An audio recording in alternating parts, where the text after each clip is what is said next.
Story 1. I disappear when I'm done with someone. You can push me a long way, but once you push me too far, you will never see or hear from me again. Story 2. I stopped reaching out. After 6 months of no contact, I blocked their number and never looked back. Story 3. Probably when I stopped replying and just let the vibe fade. No drama or speeches. Just silence until it felt like they were a past chapter. Story 4. I slowly disengaged. I stopped replying or checking in and let the distance do the work. No announcement, no argument. Story 5. I did not reply to my mother in a timely manner, so she sent me a message saying, "Fine. If you do not want to talk, I will not talk to you." I did not have to do anything, and I felt pretty great without her. Story 6. Slow down with reaching out. I noticed that many of my past friends never really messaged or called. I kept the connections, but I moved on to the next chapter of my life and stopped chasing people. Now I have new people I reach out to who reach out in return. Story 7. I had a friend and we would have breakfast or lunch every 3 months. It was nice, good conversation and enjoyable time. Then we would set up the next meeting. The person who thought of it first would set it up. But over time I realized I was always the one arranging things. We still took turns paying. I noticed because she had to adjust the schedule more often than I did, and I was always left rescheduling. The last time I just did not reschedule. She said she had a conflict and I said I totally understood. I would cancel and she could put something on the calendar when she had a chance. We have not met up or spoken in the 4 years since. I guess the friendship had truly run its course. Story 8. I let them know I was going to be silent for a while because I was in the middle of a major depressive episode. As I worked through it, I realized I had been allowing that person to manipulate and use me, which helped pull me into the depressive episode. The more time I spent away from them, the happier I became. The first time I went out in months, I posted a picture to my story. Within hours, I received a long and scathing text accusing me of being heartless for abandoning them and their children. We were friends, not in a relationship. This person never once reached out to see how I was doing. They apparently just got mad that I was gone. I debated responding for a while and ultimately decided that any interaction would be too much. We have not spoken since. Story 9. I texted my then cohabiting girlfriend. I saw the picture on your phone. It was a nude photo sent to another man, with the word, slut, written on her chest in red.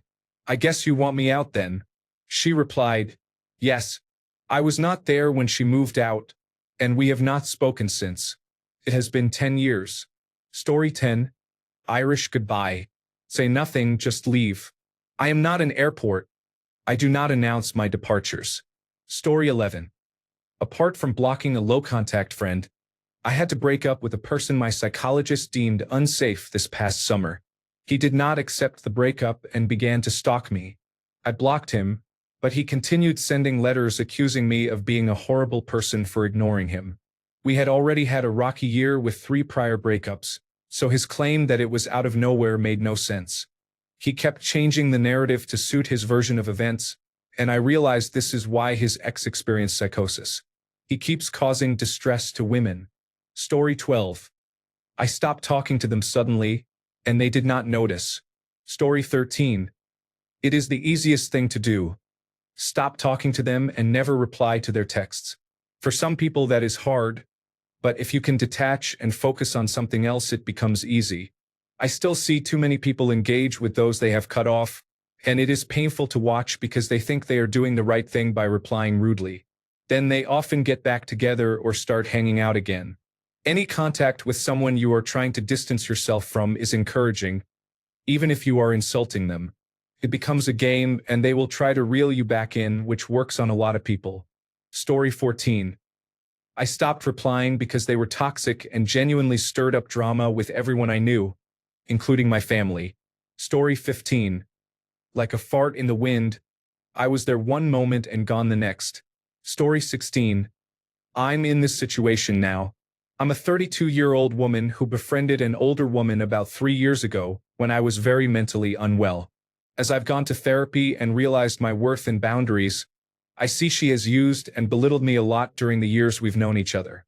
She is also not a safe person to confide in, and I think she silently resents me for getting the help her disabled children are not getting. She is called frequently. I don't answer and just text back. I visited her one last time to see if I was right about my feelings. The whole time she talked and complained, portraying herself as the hero. She became angry when I mentioned my therapy. When I left, I felt relieved and knew I would not be back. She texted me 2 weeks ago asking if I wanted to go to a concert. I replied, "No, thank you. You have fun." I haven't heard from her since. To illustrate her attitude, we discussed having children, and I said I wanted to be sterilized because I never wanted children. She yelled at me, called me moronic, and asked how I could take away something so valuable when I might change my mind later or meet a man who wants children. I replied that a man who wants children is not for me. I should not endure suffering to please someone else. It is better to live with regret than to resent children, because they do not deserve that. I also struggle to take care of myself and should not add a child to that. She said I was disgusting for choosing sterilization. There is no room for my opinions. Story 17. I told my mother never to contact me again. 34 years of peace and quiet so far. I check the Social Security death registry every year to see if she is still a blight on society. Story 18. I just waited for her to call me. She did 3 years later, after much complaining to mutuals about how I never called her anymore. No greeting, just, "I'm at a convention. Can you read a comic book to me so I know if I already have it?" I did not. The complaining continued for several more years until a mutual got sick of it and pointed out that if she was so concerned about it, she had a phone that functioned as well as mine did. She never called. Laughing out loud. Story 19. It wasn't me. She did it to me. We were very close and texted every day. There were mutual feelings, but she was torn between me and her ex. We tried to make plans, but they rarely came to fruition. Her birthday was coming up, and even though I was very into her, I had mostly given up trying to get together because I was tired of getting my hopes up and being disappointed. She asked me to go to brunch on her birthday. The day before we were talking, and then I heard nothing from her. I tried reaching out about our plans that day, but there was no response. I texted a few times over the next few days, but she never replied. She cut me out completely. I asked myself many times over the following years what I had done to deserve being ghosted like that. It really upset me. Even though we weren't together, I didn't expect her to behave that way. Story 20. The quietest way I have done it is to exist in my own world and let them realize they are no longer invited. No explanations, no fights, just subtle distance that eventually speaks louder than words ever could. Story 21. I ignored them, and eventually I never heard from them again. Felt like a harsh thing to do, but it was necessary. I do not need fake friends in my life. Story 22. I moved out while he was away for a few days and blocked him everywhere before he returned. More than 20 people helped at different stages of the safety planning process. It was very stealthy. He had no idea I was gone. I am much safer now. Story 23. I quit the job we had worked at together. My best friend of 3 years and I, who had spent every weekend together, never spoke again. We did not fall out. We simply did not reach out to each other. Story 24. My grandmother on my father's side compared my brother and me to our cousins for my entire childhood. In her eyes, we always came up lacking, and she made that known to everyone. My mother still made me visit during the holidays and family reunions even though I hated it. The final straw came when I was in the hospital after the complicated delivery of my firstborn. I was living in North Carolina at the time because of my military assignment, and my cousin, who was also in the military, was there as well. My aunt, who I adore, was visiting my cousin, her son, and saw on Facebook that I was in the hospital. She stopped for a visit with my grandmother in tow. My grandmother made it clear, in a passive-aggressive way, that she had no intention of visiting me. She said she had come to see my cousin and only came because my aunt was coming. I realized I am an adult and can choose who I want contact with. Now that I am a mother, I decided I will keep my children far enough away that she cannot pick at them like she did me. They said they would visit again before leaving the next day. I told the nurse's station that only my aunt could come to my room. I wanted no other visitors. My aunt still came to my room, smirking, as if she enjoyed my grandmother being barred. My grandmother is on my Facebook, and people ask why I do not block her. It is simple. She messages me from time to time, but I do not answer. Why would I block her when I enjoy knowing she sees my posts every time my children and I are in the area and visit everyone except her? She can accept that she will never meet my children, because I will never expose them to someone who would make them feel they are not enough. By the way, she had 4 boys and my dad was the black sheep. That is part of why she treated us differently, paying for my father's sins, I guess. She is very religious, and I have been agnostic for as long as I can remember. Story 25. I just stopped initiating anything. It turns out most connections rely on one person to do all the planning. Story 26. I just stopped initiating. I did not block them. I stopped being the one to text first or make plans, and it naturally disappeared. Story 27. Focus on what you want, and eventually you will get rid of what you do not. Story 28. Everything just stopped, and I started making excuses when they called. Story 29. I waited a few weeks and slowly deleted them from various social media. I did not want it to be a big deal. I did not want to think about it or for anyone to question it. It was a drama-free situation. I realized I needed to cut ties and did so as gently as possible. They may not even be aware of it 10 years later. Story 30. I blocked them.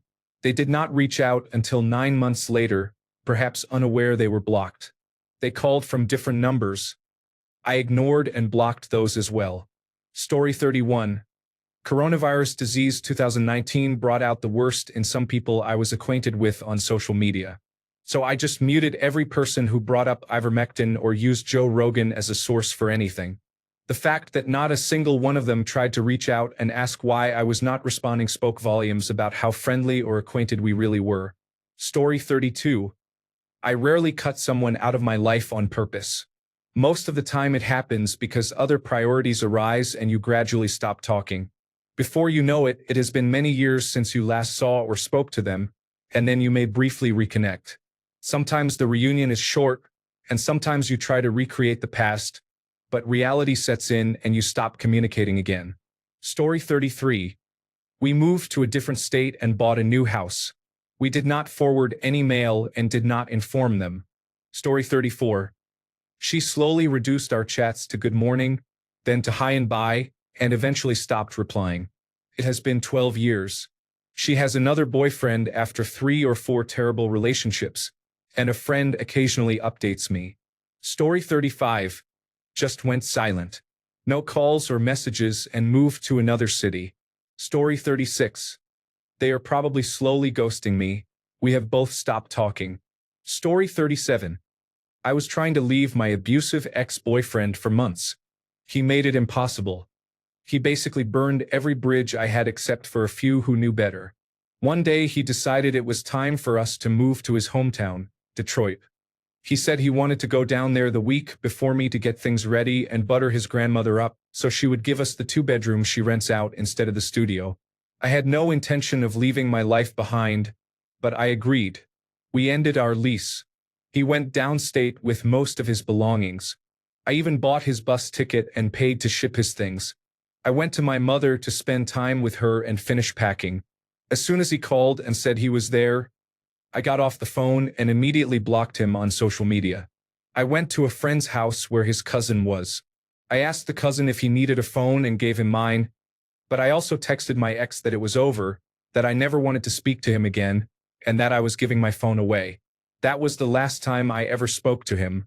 It has been 12 years, almost 13, and I ended up marrying someone he actually introduced me to. We celebrated 9 years together in September. I try not to beat myself up over the relationship because I regret all of it, but it is hard. He was so worthless. I cringe every time I think of him, which, fortunately, is not often. Story 38. Blocked them everywhere and never looked back. It was not easy, but it had to be done. Story 39. A best friend of more than 30 years told me he was choosing to spend time with my ex after he learned about my divorce. He accused me of abusing my children and my ex-wife because that is what she was telling everyone. I never spoke to him again. I refused his calls and blocked his texts. The idea that a good friend is spending time with the woman who destroyed my life is sickening. That he would believe I am abusing my children is unbearable. He has always been a bully. He is dead to me. Story 40. I had a moment alone when I had to face how terrible and self-absorbed they were. I promised I would not waste any more time or energy. I stopped answering their calls and texts asking for help and favors, and they moved on to another sucker quickly. That confirmed my resolve, and now I make better choices because I no longer feed the parasites. Story 41. I was friends with a couple. For almost the entire time I knew them, I was in a committed relationship. I supported them when cancer struck, helped them move several times, and lent them money. We used to hang out weekly. Within a month of my breakup with my abusive ex, the woman accused me of liking the man, and they said they could not be friends with me while I was single. They told me over the phone. I was blindsided. I said okay and never spoke to them again. They reached out a few times via social media and text to apologize, but I did not read the full messages. Story 42. I stopped reaching out to them and eventually muted their accounts on social media. I considered removing or unfollowing them, but I did not want them to think we had a conflict, so I kept them and stopped interacting with their content. Story 43. I was just ghosted. Every time I receive an invitation from other family members, I politely decline. When they ask why, I do not give a reason. Story 44. I have a cousin by marriage who got drunk and grabby with me. Unfortunately, I still need to attend events, but he does not exist to me. Story 45. They stopped initiating or even responding. So I did too. I do not usually block. I just disengage. Feels less like a cut and more like a fade. Honestly, very few people reach out to me. I try to honor their choice to spend their time chatting with me. Story 46. Not how I cut someone out, but how they cut me out. We were roommates and, at the time, best friends. I was dating a man she had gone to high school with and had introduced us. As my relationship with him became more serious, her love bombing and manipulation began. She picked fights more often the closer I was to moving out and in with him. She tried to charge me to pick up a piece of furniture that was mine. When I said that was a problem and she could keep it, the next day it was on Facebook Marketplace for about $150. She changed Netflix passwords, removed me from the Costco account we shared, and blocked me on every social media platform. I never heard from her again. By coincidence, the last time I was back in town, I ran into one of her former partners. We had dinner and he explained some of what happened afterward. She got her own place but did not want to pay for the whole one bedroom by herself. So she converted a large closet into a second bedroom and rented it to a man she then started dating. Her behavior became so problematic that our mutual friends formally ended the friendship. Her roommate and boyfriend broke up with her, and she moved out and cut everyone off on social media, so nobody knows where she is now. My theory was that she moved back with her parents to help care for aging relatives and a nephew. More likely, she moved to a new neighborhood, made new friends, and left her old haunts behind. She was never good at taking accountability. Once I had to explain why it was unreasonable for her to expect me, at the time a professional Uber driver, to drive her to and from work in a snowstorm. Her car was better equipped than mine. Her boss lived closer to the office and was trying to pawn the opening shift off on her, and we lived across town. My money-making time involved taking people from my neighborhood into town and back, especially during the morning and evening rush hours. She yelled at me and gave me the silent treatment for days. I made $1,500 in 3 days. When she finally sat down to ask for an apology, I asked her to tell me exactly what I should be apologizing for and spelled it out. She broke into tears, apologized, and then love-bombed me for a solid 3 weeks. Story 47. I told them to stop coming to my house without calling first. It has been 3 years, and I have not heard a word. Story 48. When I found out my best friend, who was the best man at my wedding, was actively trying to sabotage my marriage, I didn't scream or threaten him. I simply stopped replying. Even when he realized I was ghosting him, I let him vent into an empty text thread, and eventually he withdrew. He cut himself off from our friend group. His marriage fell apart because he was a serial cheater and his wife found out, and he moved back in with his mother for a while before eventually moving away. One of our other friends stepped up to be the best man I should have asked. He never sought recognition or waited for me to ask, and I will be forever grateful for what he did. Story 49. My foster brother asked me for money again the day after he received his welfare payment. When I asked how he had spent it, he said, "What I do with my money is none of your business." I hung up and have not spoken to him since. Story 50. Stopped replying to their texts and ghosted them so slowly that they did not even notice at first. Story 51. The last messages I received asked if I could help get some weed and, as an afterthought, suggested we grab a drink. I did not respond and never did. That was about 4.5 years ago. So much good has happened since then that I am sure she would have somehow made things worse by being around. Story 52. I stopped explaining myself. No big speech, no drama. I stepped back and ceased feeding the connection. Story 53. I stopped initiating conversations and meetups. It is like a whole different life. I imagine that is how they felt before I started doing this, wondering why no one invited them to anything, because I was the one who invited everyone and no one called me. I used to always initiate. Story 54. I stopped initiating contact and stopped worrying about what they were doing with their life. Story 55. I simply went about my day, and once I got back home, I never returned. I blocked their phone number and social media accounts and continued with my life. 6 years later, I still remember the day I felt the weight of those shackles finally lift. Story 56. I stopped initiating contact. I did not block them. I stopped being the one to text first or make plans, and it naturally disappeared. Story 57. I literally disappeared and stopped replying to anything.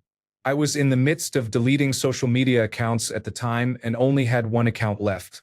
I eventually deleted that too. One thing I hated about social media was still being connected to people I had not seen in years, or, in this case, someone I wanted to distance myself from. I have throwaway accounts everywhere and do not follow anyone. Story 58. I disappeared but did not block them on messaging apps. I just didn't message them first or talk to them at all. Story 59. Do not respond to them.